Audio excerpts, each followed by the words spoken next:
নমস্কার। যুক্তি তর্ক সঙ্গে অর্কয় আপনাদের স্বাগত।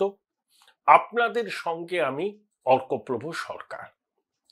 দেখুন, ভারত পাকিস্তান এই উত্তেজনার আবহে আমাদের পশ্চিমবঙ্গের মাটি থেকে কিন্তু ৩জন জেহাদি জঙ্গিকে গ্রেপ্তার করেছে এসটিএফ।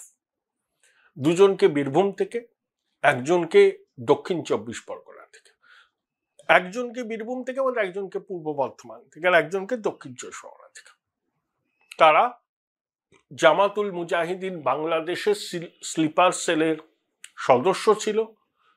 তারা জঙ্গি মতবাদ প্রচার করত এবং জঙ্গি মতবাদের পক্ষে যুবকদের জড়ো করার কাজ করত।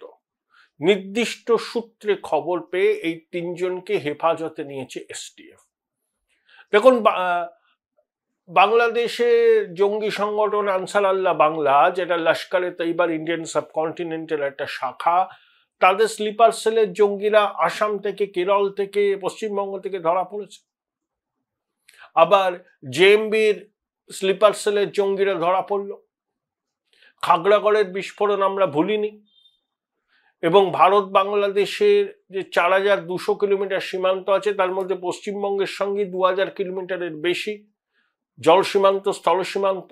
অনেক জায়গায় আপনার সীমান্ত সুরক্ষিত নয়। সুরক্ষিত নয় মানে কাঁটাতারের বেড়া নেই, সেখান দিয়ে এখনো অনুপ্রবেশের চেষ্টা হয়।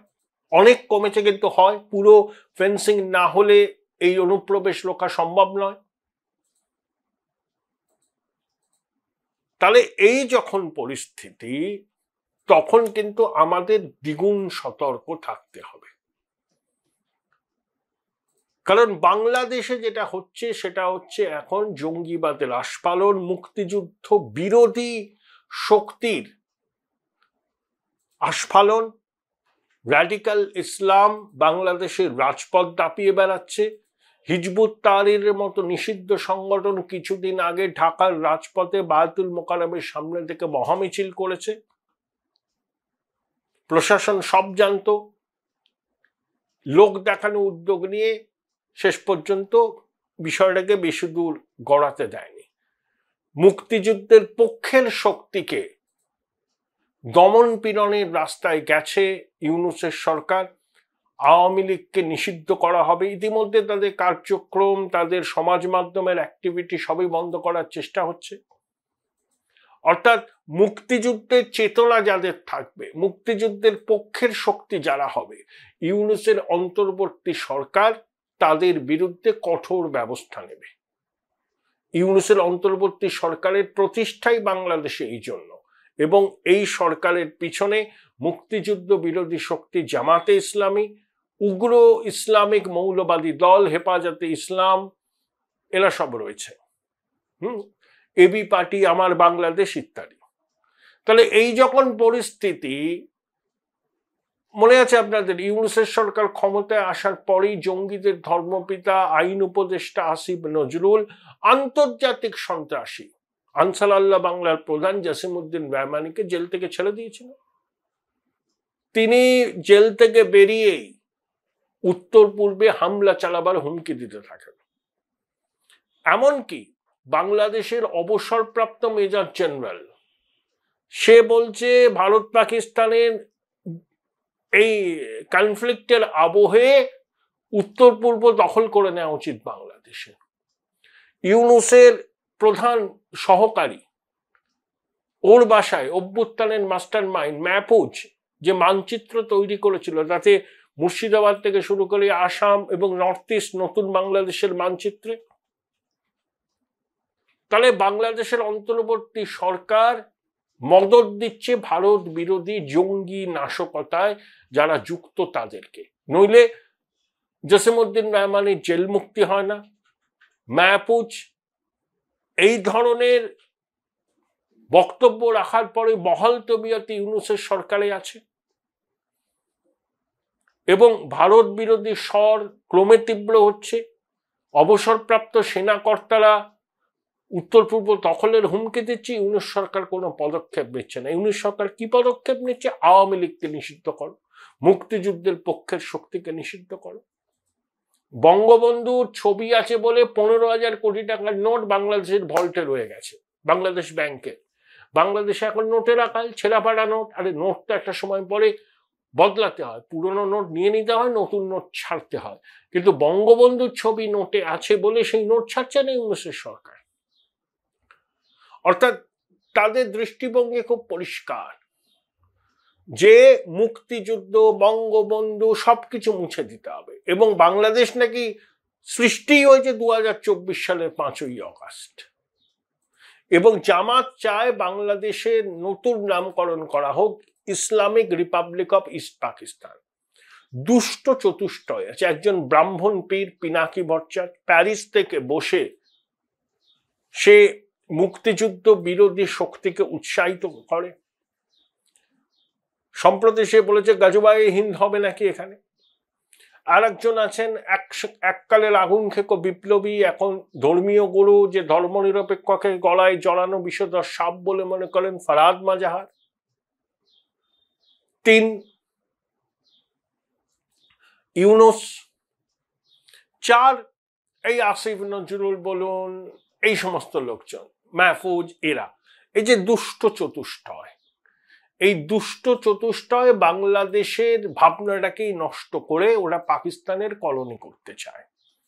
কিন্তু অপারেশন সিন্দুরের পর পাকিস্তানের সরকার বুঝেছে যে ভারত বিরোধী জঙ্গি কার্যকলাপ বাংলাদেশের মাটি থেকে হলে ভারত কিন্তু সামরিক প্রত্যাঘাত করবে। বাংলাদেশের পক্ষে ভারতের সামরিক প্রত্যাঘাত রেজিস্ট করা সম্ভব নয়।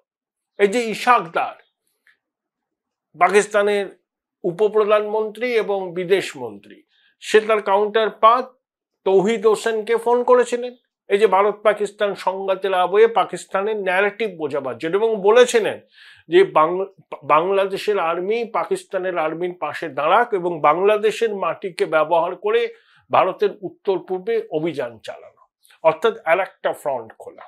দেখুন, আপনি বাংলাদেশের সমাজ মাধ্যম দেখুন কি বলছে, যে বাংলাদেশের মানুষের, বাংলাদেশের আর্মির উচিত পাকিস্তানের পাশে দাঁড়ানো, ইসলাম নাকি বিপন্ন। এটা ইউনূসের সরকারেরও কিন্তু মত। প্রকাশ্যে তারা এসব বলতে পারছেন না। তৌহিদ হোসেন বলেছেন যে আমরা এর মধ্যে থাকতে চাই না। ওগুলো কথার কথা। ও তো কি বলে, রাখাইন প্রদেশে আরাকান আর্মিকে করিডর দিচ্ছে। বাংলাদেশ ইতিমধ্যেই আন্তর্জাতিক বৃহৎ শক্তির খেলার মাঠ হয়েছে। এবার পাকিস্তানের আর্মি যদি বাংলাদেশ আর্মির সঙ্গে যৌথভাবে ভারতের উত্তর পূর্বে অভিযান চালাতো, তাহলে ইউনূসের 16 কলা পূর্ণ হতো এবং ওর যে মদত দিচ্ছে যারা, জামাত, হিজবুত, হেফাজত, দেই করে নাচতো, নির্বাচন হতো না। ইউনূস আরো 5 বছর নিশ্চিন্তে যমুনায় বসে চর্বচস্য লেজ্জপেয় করতো। ইউনূস তো ক্ষমতা চালার বান্দা নয়, এটা তো বিএনপি সহ সবার বোঝা উচিত। যে গ্রামীণ ব্যাংকের ম্যানেজিং ডিরেক্টরের পদ ছাড়তে চায় না, সে ক্ষমতা ছেড়ে দেবে? আরে দেহত্যাগ না করলে পদত্যাগ করেন, আমরা চাই উনি শতায়ু হন। কিন্তু ইউনূস ক্ষমতা চালার বান্দা নয়। তাহলে ক্ষমতায় থাকতে গেলে কি করতে হবে? নির্বাচনকে পিছিয়ে দিতে হবে। সেটার জন্য ও বাংলাদেশের মাটিকে আন্তর্জাতিক খেলার মাঠ করেছে, মানে আন্তর্জাতিক শক্তি। পাকিস্তানকে রেড কার্পেট বিছিয়ে ডেকে এনেছিল, ISIDG-কে নিয়ে লালমনিরহাটে গেছিল জসিমউদ্দিন রায়মানি। এবার ইশাক দার। Join Indian Institute of Hotel Management now. Right choice, right decision. যে প্রপোজাল দিয়েছিলেন ইউনূসের সরকার, প্রকাশ্যে বলছে না, আমরা এসবের মধ্যে থাকতে চাই না, দুটো দেশই রেস্টুরেন্ট বজায় করুক ভারতীয় উপমহাদেশের শান্তির জন্য। এগুলো হচ্ছে কথার কথা। কারণ ইউনূসের সরকারের পিছনের শক্তি হচ্ছে মুক্তিযুদ্ধ বিরোধী শক্তি, যারা বাংলাদেশের স্বাধীনতা অস্তিত্বকে স্বীকার করে না। তারা মনে করে বাংলাদেশের স্বাধীনতা আসলে জিন্নাত দ্বিজাতি তত্ত্বের মূলে কুঠা রাখা। তাহলে বাংলাদেশে জঙ্গি আস্ফালন হচ্ছে, প্রকাশ্যে হচ্ছে।